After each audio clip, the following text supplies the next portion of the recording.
And my first question is for Charlotte. Poppy has been carried out her path in the highly competitive world of game development. Charlotte, what has it been like for you to portray this evolution in such a male-dominated and competitive environment? Hi, Raquel. That's such a good question. I think that the show has always wanted to portray what's going on in the industry with some accuracy, but also some level of optimism. And so I think it's been really fun to see Poppy go from underdog to, I mean, she's really, by the fourth season, she's a co-creative director. She has a lot more creative power than she did in season one. And one of the things that's been so fun for me to explore with that is, what does that power do to her as a person? And I think in season three, we really see it go to her head in a way that is quite ugly. And what I love about season four is she's kind of gone away between seasons and done a little bit of soul searching and asked some questions about who she really wants to be. So when we find her in season four, it's in a space that we've never really seen her in, which is one where she's got a bit of work-life balance. And that really is the kicking off point for the season. For David, the show is now in its fourth season. Considering your role as an executive producer, do you take viewer feedback into account when deciding what stays or goes from season to season in this show? No.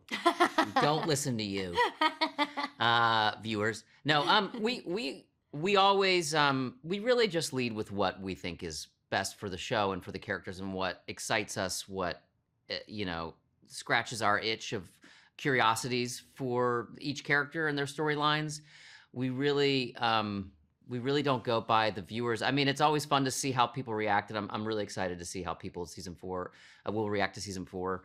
But no, not really. I think you really have to lead with what story is best to tell for the character, what is surprising, what is interesting, what feels like a challenge for all of us and keeps the stakes high, but puts our characters in a new space.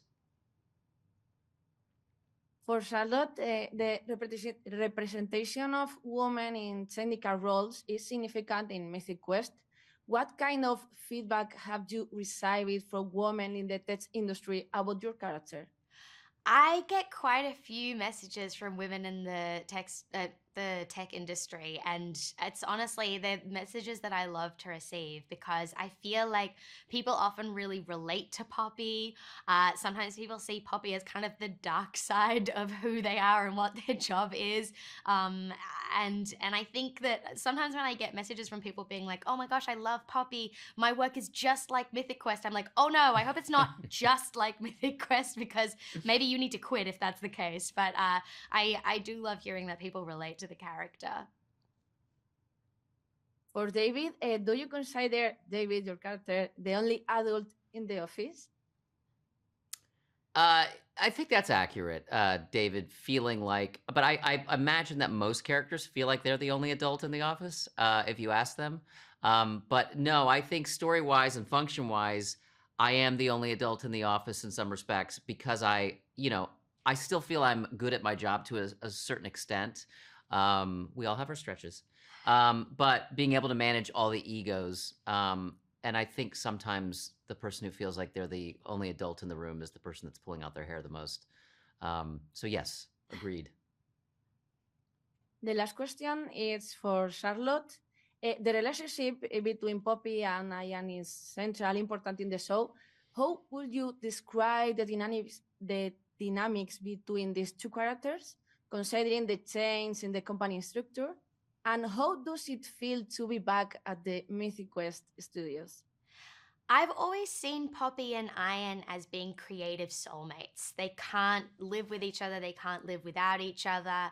And so much of their journey is about them trying to figure out how to make their relationship a healthy one. And so far, they have not been successful in that. So when we find them at the start of season 4, they've decided that the way for them to move forward working together is to have really strong boundaries. That's where we find them in episode 1.